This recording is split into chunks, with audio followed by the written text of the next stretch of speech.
22 часа 28 минут. Масса...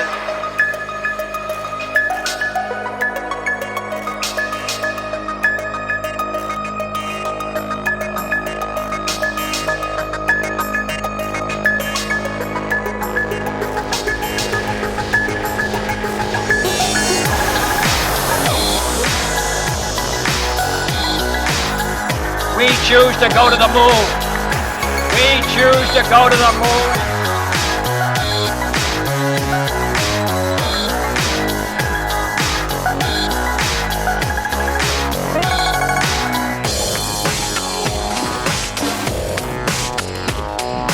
One small step for man, one giant leap for mankind.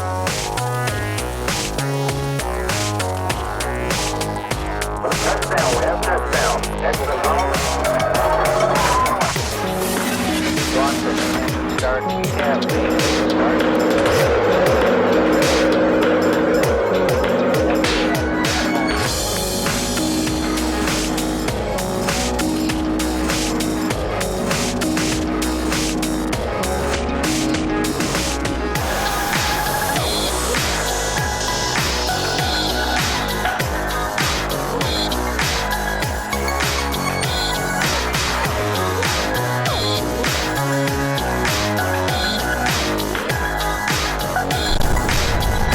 Dragon deploy verified.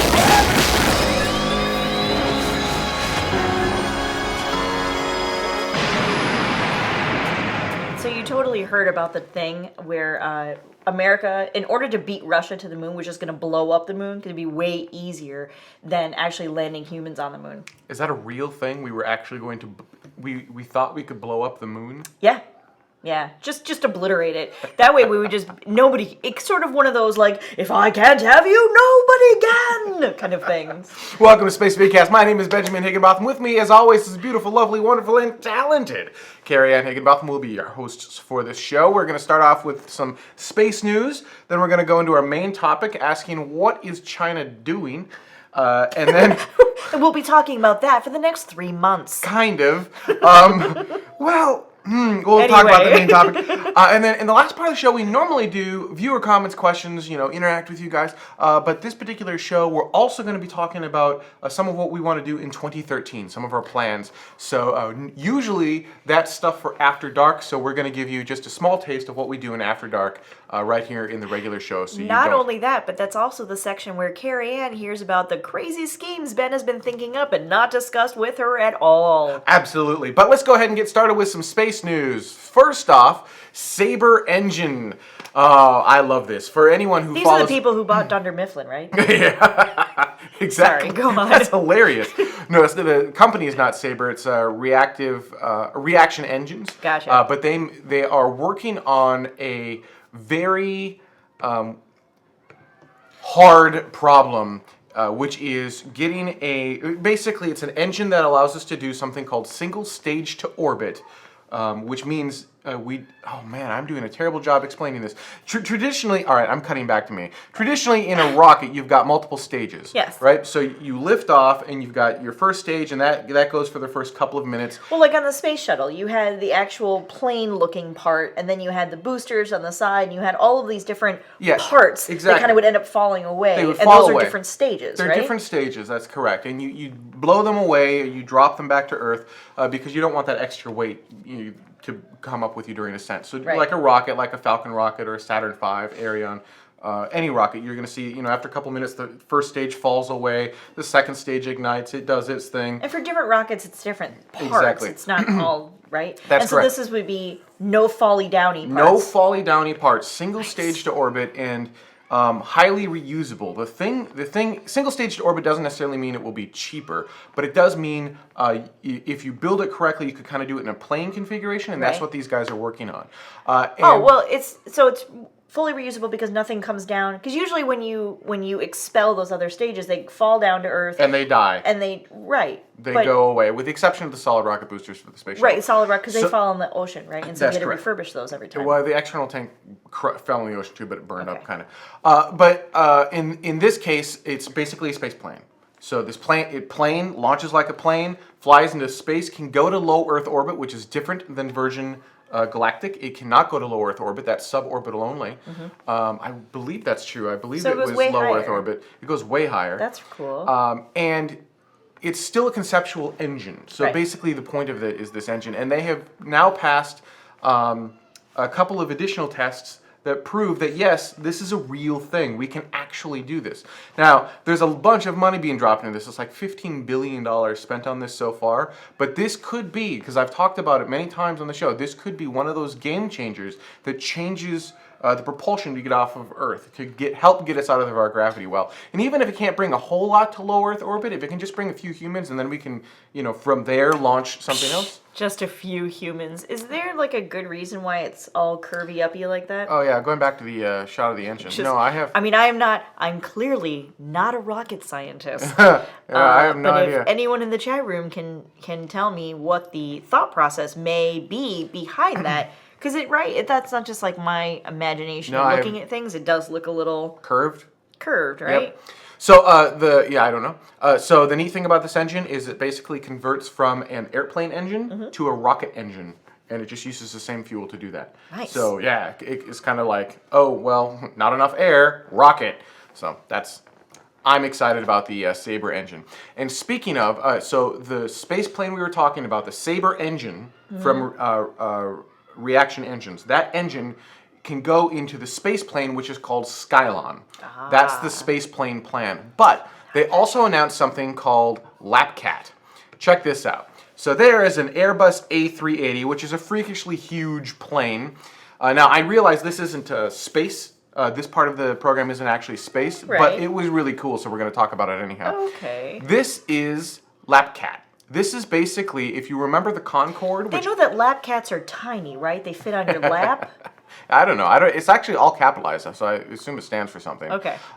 Check this out. So this uses the Sabre engines, and what it will do is allow Mach 5, that's 5 times the speed of sound, travel throughout the world. Now, most of that will likely be over the oceans. And that's what you're going to be able to use. Another use of this particular engine, the Sabre engine, going on this particular vehicle. I wish the... Wow. Yeah. That's Kind of insane. It's really freaking fast, and B, the plane is huge. It can carry about 300 passengers, right? And obviously this is all just animation with no sound or anything like that. But yeah, this is some of the stuff that gets me excited about this, right? I mean, this is Long-term advanced propulsion concepts and technologies. Thank you, USKO. or LapCat. Or LapCat. So, and here you can see this particular flight plan that you're looking at right now with current air traffic would take about, I want to say it was 4.5 hours, somewhere around in there. Nice. So you can basically get around the planet, halfway around the planet in 4.5 hours. Yep. Wow, and I can't even get from LA to San Francisco in that amount of time. No, exactly. It takes 8 hours to do that particular trip. So that's why I'm personally excited about this, because technology like this can do quite a few really awesome things. We really quickly, we do have some scientists in the chat room that are confirming that there are physics, I was going to say physical reasons, but there is physics reasoning behind the curved engine. And so it makes sense. It's just that at the moment, not at our fingertips. So There you that's go. good. Yep. Thank you. So moving right along, Ariane, the European Space Agency, there was a bit of debating going on. There was some tweeting and talking back and forth about skipping the next generation Ariane, which is Ariane 5 ME, which is midlife evolution, and moving straight to the Ariane 6. And the European Space Agency had a lot of debate over this as to whether they were going to do it. And so they basically decided, let's do both. Here's where this all stems from. SpaceX is pushing the price of launch costs way down. I mean, they're doing things radically Didn't Elon different. even say himself that 5 is kind of a stupid idea and really they should just go for 6? Yes, he did. And because of this, a bunch of the incumbent space providers are worried. Okay. Right now, a good chunk of the satellite launches don't happen in the U.S. because U.S. launches are freakishly expensive. Right. So you go to ESA and you launch on an Ariane 5, or you launch on some rocket somewhere. It doesn't have to be an Ariane. It could be a Vega. It could be whatever rocket they have. Congratulations to Poland for becoming part of ESA, by the way. Absolutely. I'm quarter Pole, so yay. Yay. So the point is they were going to kind of renovate the vehicle, add a little bit to it, kind of do this next extra second stage, and that was the midlife evolution or ME vehicle. And then a lot of people started saying, well, if we're going to do this, we need to come up with new manufacturing techniques. We need to keep the costs down. We need to crank these things out. Right. We should just move straight to Ariane 6. And they're doing both. So it's going to be interesting to see how that all works out. But yes, so now we get an Ariane 5 ME and an Ariane 6, and some of it will cross over, but that is the official plan from the European Space Agency. And speaking of the European Space Agency... I usually look to ESA to say, hey, they're doing cool stuff, why aren't we doing cool stuff like them? And now apparently they're looking at us going, hey, they're making stupid decisions, why aren't we making stupid decisions like them? I don't know, I'm not sure it's stupid. We'll see. The market will tell. I guess. So speaking of ESA... they're going to help drop some money into the Orion spacecraft from NASA. This is the multi-purpose crew. Wow, I've messed up my buttons. Crew vehicle. They're going to help fund some of that. And I remembered what they had funded, and now I don't. It was very specific items. Okay. It's $320 million worth of funding over 2 years. They're going to work on propulsion and power modules for the multi-purpose crew vehicle, or Nice. MPCV, or as I like to call it, just Orion, because that's way simpler. Right? So ESA will be part of that, and that's kind of an interesting, and you're going to see this in our commercial break as well, interesting idea that we really are kind of all coming together to do really cool things in space. It is a Starfleet Alliance. That's what I'm saying. Starfleet Alliance. So that's awesome. Nanu. Back in Europe, I always say European Space Observatory. It is the European Southern Observatory, ESO. They have basically helped find a rogue planet. This is a big deal for a couple of reasons. One, it's like, I can't believe they found this thing in the vastness of space. I mean, it's really cool. Insanely difficult to do. That's not just a little hard to do. It's really hard to do. This is a artist rendition. What you first saw would be visible light. This is infrared light. But yeah, they found this rogue planet, which kind of shows that you could have planets that aren't part of a system. And you could always have something get ejected, but we always thought that would be smaller items like asteroids and meteors. Right. This is an entire planet that's not part of a system. So yeah, darn rogue planets. We can just adopt this one, right? Adopt what? Right? We can just bring it in our system. It could be our new Pluto. It could be our new Pluto. we need a replacement for Pluto, so that's going to be the rogue planet. Just come on over this way, sweetie. Where is gravity? It's all right. As Random the Toaster says, to be fair, it is a huge planet. But you know what? To be super fair, the vastness of the cosmos dwarfs the size of this planet. So, I mean, I'm telling you, it's really hard to do. Just because it's a really huge planet doesn't mean you can just point the telescope and see it really quickly and easily. This stuff is freaking hard. So, bonus points to them. They're in every show we've been doing recently. They've got like that huge map of the universe and all that fun jazz. Finally, one last thing is we found a supermassive black hole, and this is a... First of all, this is the best animation ever. Best animation ever. So supermassive black holes we thought would be at the center of most galaxies. Right. They take up about 0.1% of the total mass of the galaxy. Right. But this particular black hole is 14% of the total mass of the galaxy. Yo. And we thought that the black holes and the galaxy all kind of formed and moved together. Yeah, screensaver win, as USKO says. Dude, it's epic, isn't it? So we thought that the black hole and the galaxy all kind of worked and formed together. But this kind of might be showing a different picture. So this... because this is 8 billion years old, we're looking at this going, well, how does all of this actually work? Is this a anomaly, or are there more of them like this out there? Right. So, yeah. What's the saying? The more I know, the less I know, or something like that? Like, the more I find out, the more I learn, the more I realize how little I know. It's something along those lines. And that's kind of how it feels. Like, every time we discover something new and different, we're like...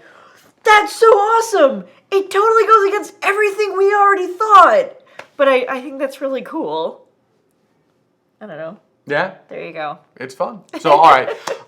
When we come back, we're going to talk about China and what the heck they're doing and what their intentions are. Stay with us. We'll be right back.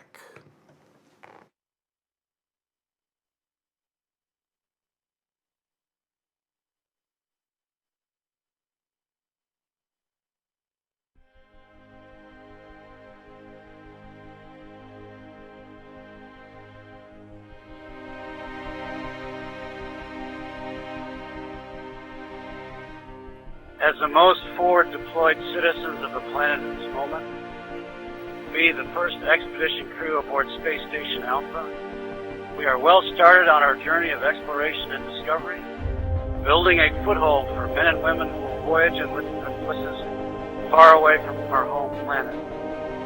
We are opening the gateway to space for all humankind. As we orbit the planet every 90 minutes, we see a world without borders and send our wish that all nations will work toward peace and harmony. Our world has changed dramatically. Still, the ISS is physical proof that nations can work together in harmony to promote peace and global cooperation and reach goals that are simply out of this world.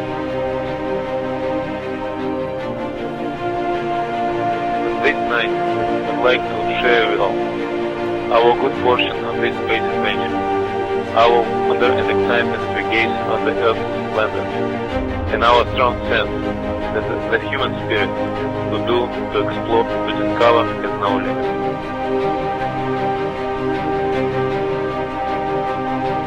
Times are hard all over the world, but this is a time when we can all think about being together and treasuring our planet, and we have a pretty nice view of it up here.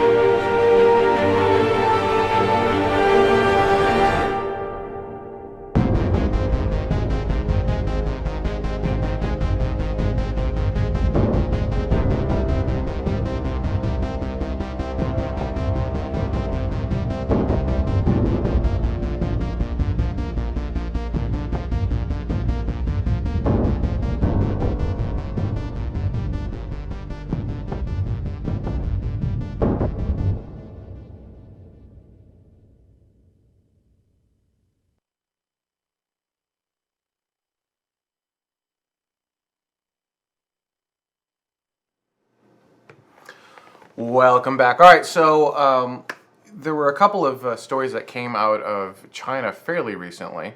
One is that in response to the U.S. space plane, they could be potentially making a space plane as well. Anything you knew, I can do better.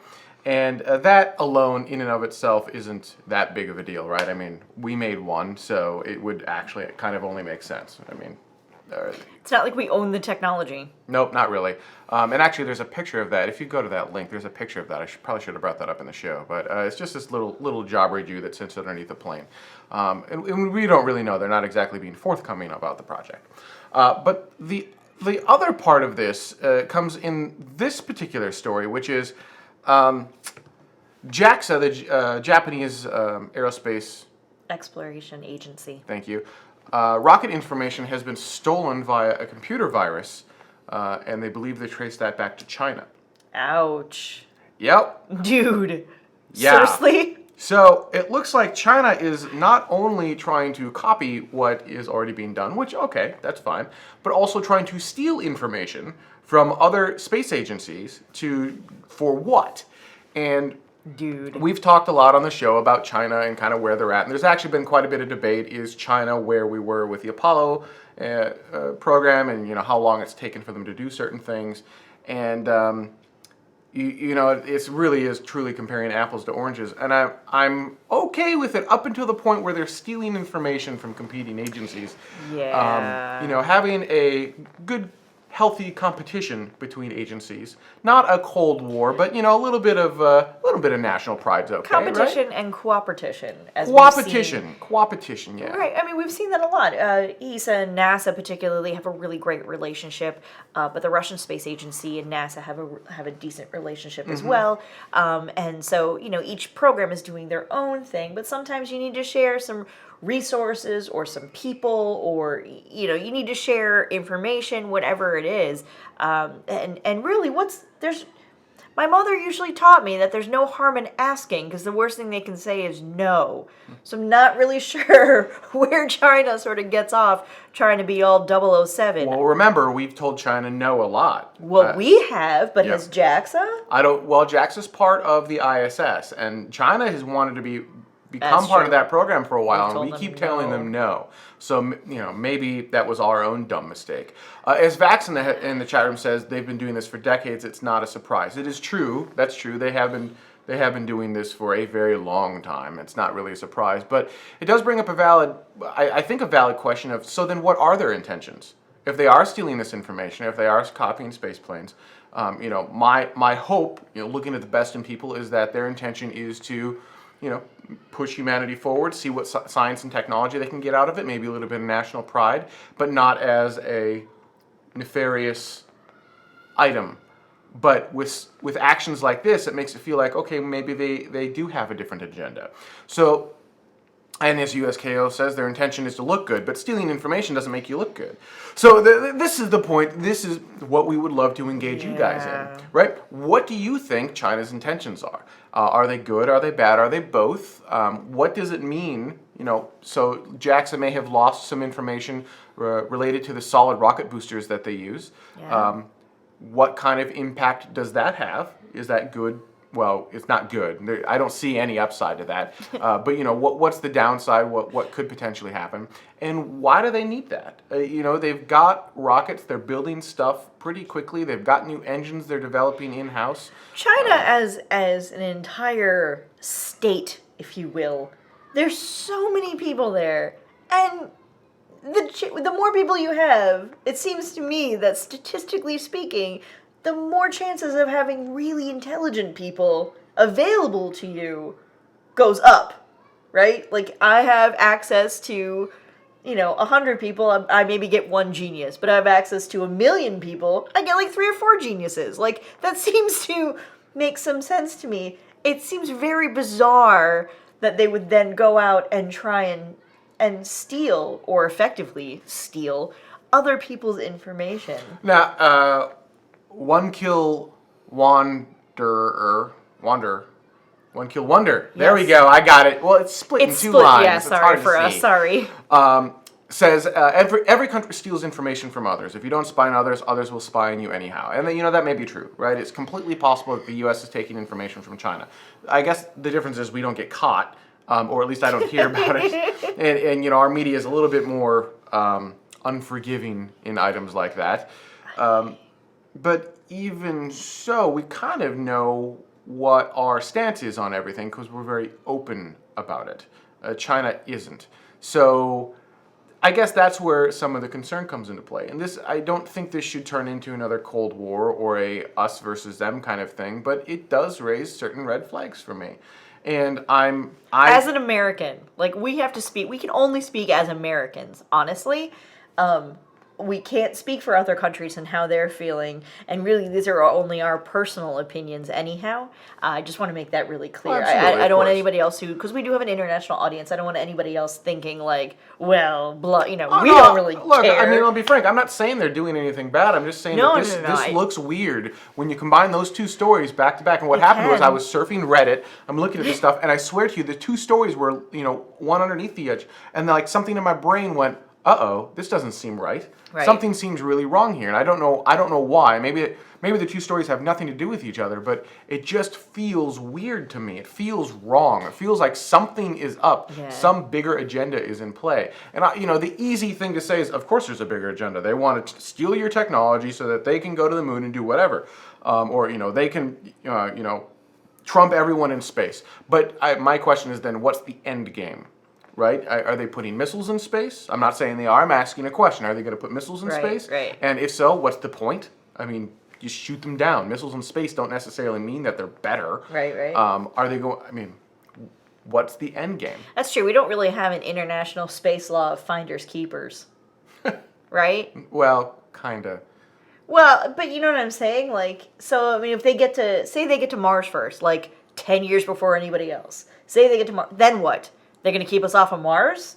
They're going to keep like the U.S. off of Mars, like. Sure. I mean, if you establish a large Assuming enough base they and put can. weapons there, you could just shoot down whatever's coming towards the planet. I guess it's silly. It seems silly to me.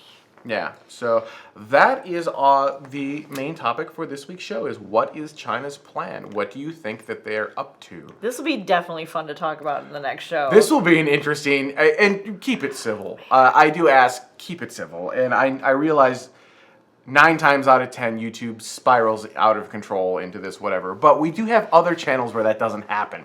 We've got our Facebook channel at facebook.com/spacevidcast. We've got Google+. Some of my favorite conversations happen on Google+. I'll add that. That's a really long URL, so I'll add that in the show notes. You can always email us as well. You can email us directly at benjamin@spacevidcast.com, carrieann@spacevidcast.com. And you know, it'll be a smaller conversation. But, I mean, if you have a definitive, like, this is my opinion and I don't want anyone else to comment on it, you can just email that out to us just fine. Our favorite way of getting comments from you, though, are video comments. Post it as a video response on YouTube, email a video response to us, but we love video comments. If you, assuming you're not being a jerk, if you want to almost be guaranteed a spot in the show, video comments, that's the way to do it. So what do you think China is up to? And that's the first part of the question, and you can answer any part of this. What do you think they're really up to? Second part of the question is, does it actually matter? You know, let's just say they're taking this technology so they can go to the moon faster. Right. Is that bad? Does that matter? Right. I mean, well, as long as they don't blow up the moon. Ha-ha! Full circle! All the way around. So yeah, that's what we'd like to know. All right, so we're going to take a quick break. When we come back, we're going to talk about comments from the last show we did, as well as where Spacevidcast kind of wants to be in 2013, some of the plans that we have. Assuming the world doesn't end, you know. Assuming that we got, 20 days. 20 days left. So live it up. We've got 2 shows left before the end of the world. 2 shows before the end of the world, so live it up. All right, stay with us. We'll be right back. Look into her face, determination in her eyes.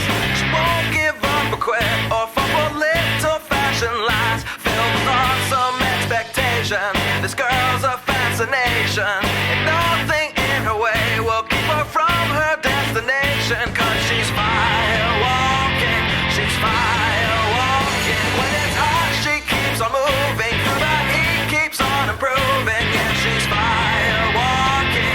She's fire walking to be free. Welcome back. So, should we start with viewer comments or should we start with what we let's do viewer comments. Make sure we get to those because, as I know, you can. I will ramble on for hours. Again, our first comment comes to us from YouTube. Video comment. Boom. Hi, I'm Ian Cluft, recording this at the Mojave Makers Shop at the Mojave Air and Spaceport. This is in response to Spacevidcast's episode 5.18, where they were asking the question, why does Mars matter? And I want to change the question to, why does planetary science matter? We can take a look at, several people have made questions or points about exploration and expanding horizons. And there's lots of points to be made, but we have limited time. So I'm going to focus on asteroids and Moon and Mars. Starting with the asteroids, one can guess that the dinosaurs would have preferred to have had a space program in hindsight, except, well, none of them survived the asteroid impact 65 million years ago. And take a look at the moon, all of the craters. The Earth is in the same firing line of asteroids as the moon is. We just don't see as many craters on the Earth because it erases them and erodes them. So one of the things as we take a look for these asteroids out there to learn more about them, and if we found one coming our way, what can we do about it? We have limited time at that point, and we'd have to, it would be more effective to divert it with a small nudge years or decades in advance instead of trying to nuke it at the last minute. Hollywood got that one wrong. But also, as we learn more about the asteroids, we find that they're economically valuable for mining. And that's an important discovery. And we're learning all these things. And if we move on to looking at the moon and Mars, we learn things we didn't expect about the Earth when you look at these other planetary bodies. The Earth is a very dynamic environment with weather and erosion. We don't have these things confusing the issue when we take a look at the moon, and not as much, but a little bit of atmosphere on Mars. And we can take a look at the chemical and geologic processes, without these variables, and the science can learn a lot of things about the Earth again. And so there's all kinds of fascinating things. And if you find this interesting, go take a look on the web. There's all kinds of interesting information to browse. And remember to support the science and business of space exploration. So first off, never change our question. That's not allowed. The question was Mars and only Mars. That's hilarious that you say that. He said that earlier, and I was like, "You're not really going to say that on the show." Yeah, no, apparently he is. So. Oh, I will. Good job. Will. I totally will. But yeah, I guess that comes back to the bigger question that we're always asking of how do you promote space to people who are not interested in space? How does it impact their everyday lives? And that's a few of those things. But what I'm always looking for is a way that it touches you more directly, like really personally. Because saying, we learn about a lot more about Earth and our species when we go to Mars. We've known about global warming, which directly impacts us for decades now, and we still are like, whatever. So if that, I shouldn't say global warming. That's a terrible phrase. I hate that phrase. Climate change. We're going to say climate change. If that is something that we barely care about, then going to Mars is even below that. So we need to find something that is much easier to sell to people, I think. But fundamentally, if you're already a space geek, absolutely, a really good point. Thank you. This comes from Rinse Art. Sure. Is that how you say that? All right. Sure. Exploration is one of the major driving forces behind technological innovation. Exploring Mars will create technologies that will make our lives easier here on Earth. More importantly, however, it will inspire generations of engineers, tech professionals, and scientists whose know-how will give invaluable advantage to their home country. The biggest technological and economical boon happens simultaneously with the golden era of space exploration, and it's not a coincidence. Yes, and that goes back to my constant complaint of saying we should fund this program because of all the spin-off technologies.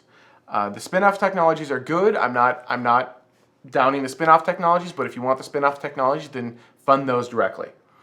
Don't use spin-off technologies as a reason to fund these things.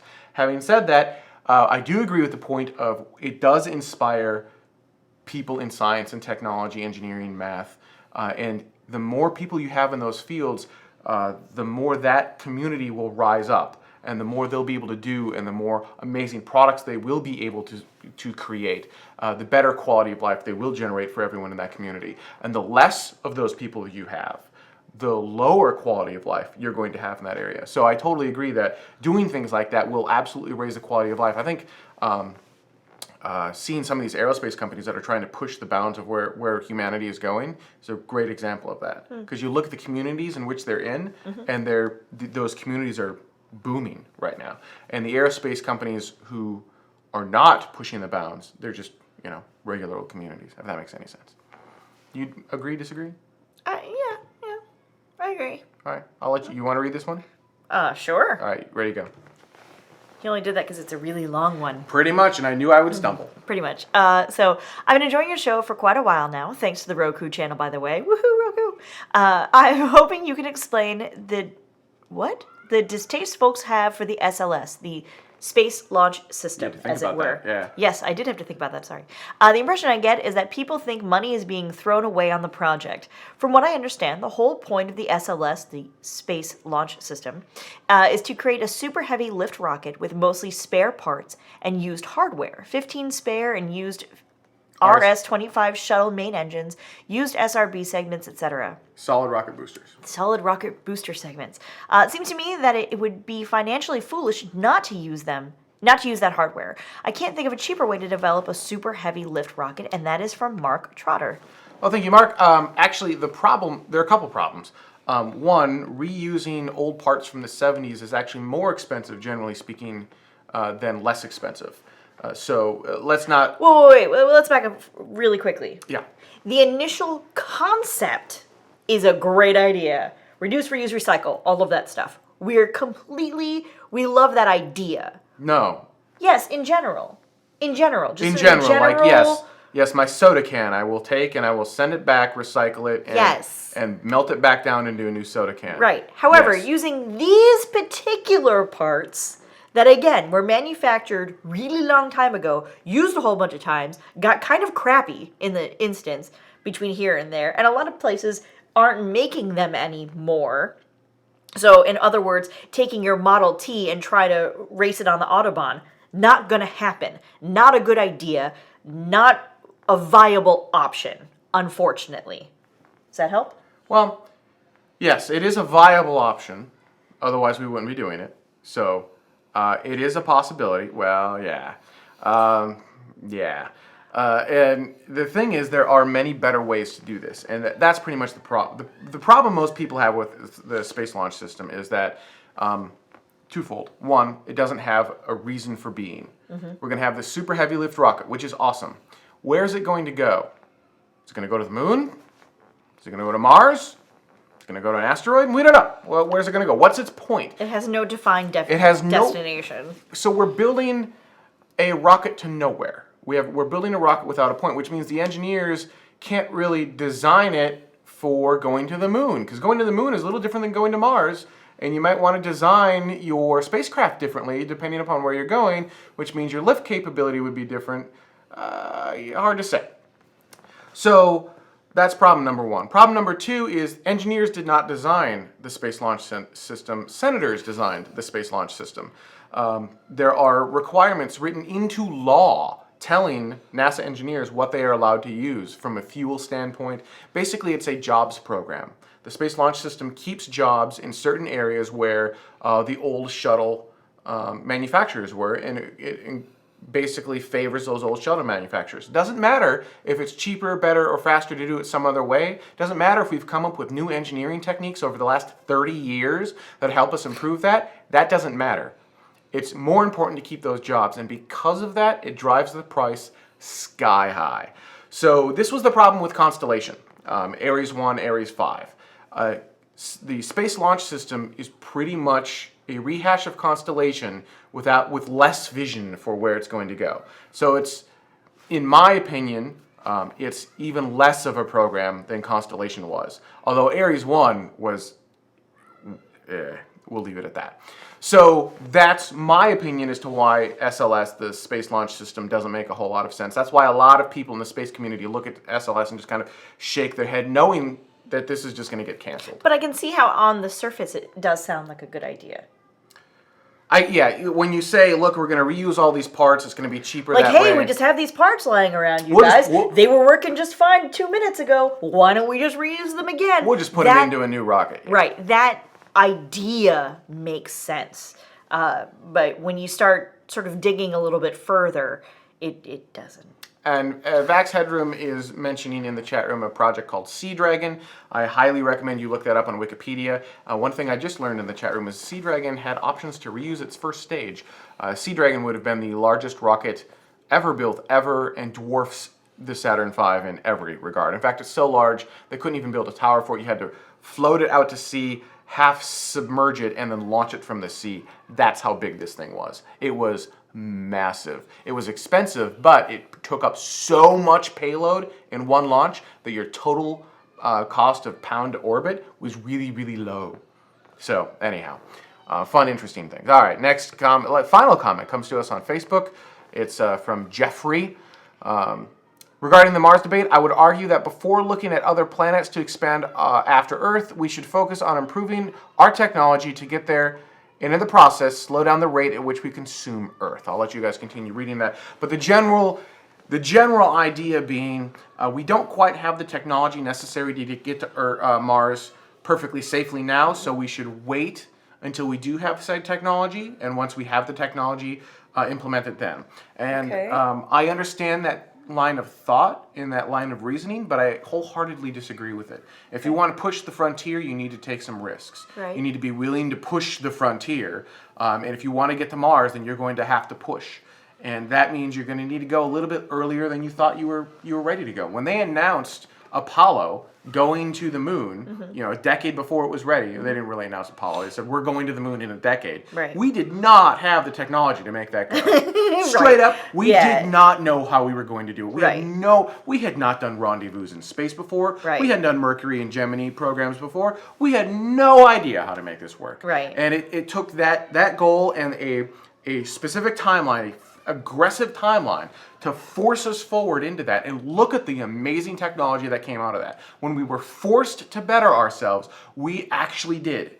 When you say, we'll better ourselves when we have time, you tend to not do it. You're just not incentivized to do it. Well, and I think that another sort of, to sort of kind of tack on to that, I think a lot of people get very concerned about the possible and likely, especially if we go too fast, loss of human life. And I'm not trying to downgrade humans in any way, shape, or form, but I'm just saying that there are plenty of people out there who understand the risk, prepare for the risks, are willing to accept the risks, and are willing to do this in order to better the entire whole of humanity.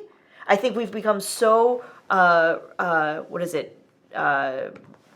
risk adverse, right? Like, we become so concerned about, like, well, I mean, I don't know, and it could take a while, and maybe people will die. And when I was younger and didn't quite exactly understand the argument, someone asked me, like, oh, well, when you grow up, are you going to have kids? And I always thought, no, there's too many people on this planet. Are you kidding me? Like, I'm not going to add to that. And I kind of fall back on that line of thinking of, like, no, man, we have so many people on this planet. Get rid of a few. And I know that sounds really cold and really heartless, but like I said, there's a lot of people who have dangerous jobs or who would be perfectly willing to possibly sacrifice themselves. And I know that sounds terrible, but you take a survey of hardcore space geeks and say, hey, if you had a chance for a one-way trip, 99.9% chance of never coming back, and a decent chance of maybe not even surviving there, would you do it? And people say yes. And you might think they're crazy, and that's okay. But they are willing to take that chance. And I sort of feel like you're taking an opportunity away from some of them. You get, I don't know. I mean, I think that's another, like, little part of it. Some people kind of go, whoa, we don't want to jump ahead of ourselves because we might lose some humans. And again, not saying that humans are worthless, because I would never say such a thing. I think that's a ridiculous statement. But if somebody's willing to do it, and we have a position for them to fill, let's let them push the frontier. I don't see an issue. USKO mentioned in the chat room Apollo, because I was using Apollo as an example. Apollo was a set of unique circumstances that will never happen again, or at the very least will never happen in our lifetime again. That is true. I wholeheartedly agree with that, but you can still use the example of... Actually, that was WIMVO. Sorry, not USKO. Go on. WIMVO said that? Yep, go on. Nope. It was USKO. Sorry. So Apollo certainly did, but the fundamental concept of we set a timeline, an aggressive timeline, and we accomplish that aggressive timeline, that can happen again.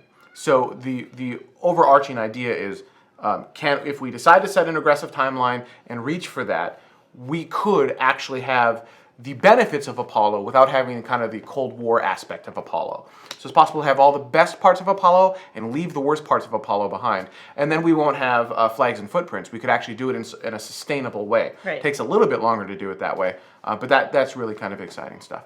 So those are your comments. We're just about out of time, but I did want to talk about Spacevidcast in 2013. Again, looking for your feedback as to how we should do stuff. Obviously, we've had far fewer shows this year than in years past. So we're considering moving to a monthly format where instead of doing every week, we do maybe the first weekend or last weekend of every month, something like that. Don't know the answer yet. And then supplement the shows with space pods, which you'll know we haven't done at all in 2012, I don't think. We've done a couple. It's a small handful. Space pods, for those who don't know, because we've done so few since we came here to California, there's 5-minute daily snippets. And we try to do 3 per week, but... we'll see. Space pods actually take more time and effort than a single live show. But I feel like the space pods make a little bit more sense because they're much easier to digest, they're much easier to share, and people seem to enjoy that scripted format a little bit more. And this would be, the live shows would be kind of a way for the space community to get together, have some fun, and just kind of talk. The second concept I had is not reducing the live shows, but instead bringing in a lot more guests. That was something that we'd done in our second and third seasons more than anything else. I think that was actually a fairly good format. We're just about to the point where we could do that again. What Treble says, 1 6-hour show per month. Thanks, Trebles. Actually, that is one of the problems of the live shows, because we post them on YouTube, and a lot of the YouTube viewers are used to the YouTube 5-minute format.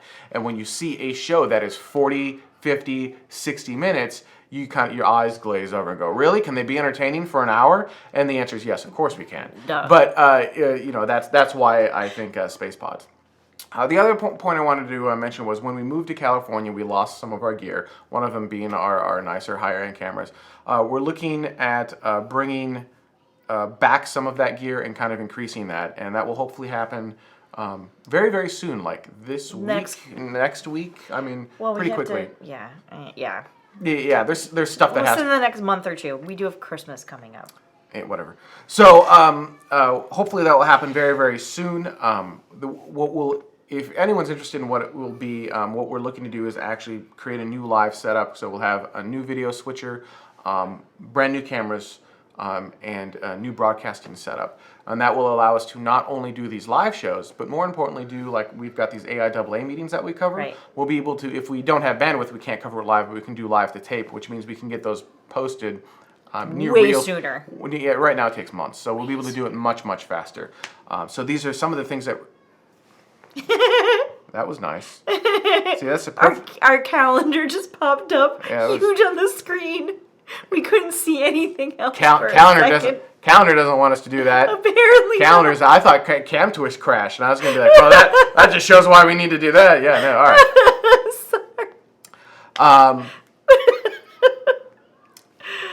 I lost my train of thought. So there you go. So that's kind of what we're planning on doing. Love your comments and feedback.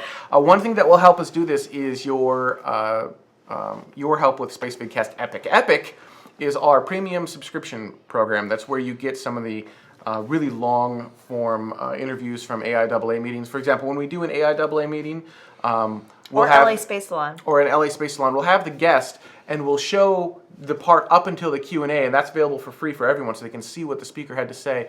But the really interesting stuff, that's in the Q&A, and that's available only to Spacevidcast Epic subscribers. Additionally, Spacevidcast Epic subscribers get access to the show after the show, which is called After Dark, and that's just another added advantage. And there are a few other programs that we make available only to Epic subscribers, where the only way to get it is through Epic. It's around $10 a month, and what that does is that helps us actually do things like buy this new equipment, and we've actually been saving that and saving that and saving that, so we could kind of do one big huge thing. Note how we both have like the same shirts we've had all year. Yeah. Actually, the last couple of years. That kind of stuff. We've been saving a lot of money. Yeah, trying to take that Epic fund and really do something awesome with it. So it helps pay for the show, and it helps us do awesome new things to bring space to everyone. So we really appreciate your Epic subscriptions. You can go to spacevidcast.com/epic to look up more information, to subscribe and become a member. We also accept donations. Or if you work for a company that would like to get in front of a bunch of people, we actually have, if you go to spacevidcast.com, scroll to the very bottom of the page, there's an advertising section. We just updated that with recent statistics, showing you what our audience numbers look like and a bunch of different packages. It starts at like $100 a month and goes up to $150,000 and everything in between. We're dreamers. Oh, yeah, hey, you never know. Someone might do it. So there you go. That's our show for this week. I'd like to thank everyone so much for joining. And any last comments before we roll the close? All right, stay with us. If you're watching live, After Dark is up next. Otherwise, we'll see you guys next week.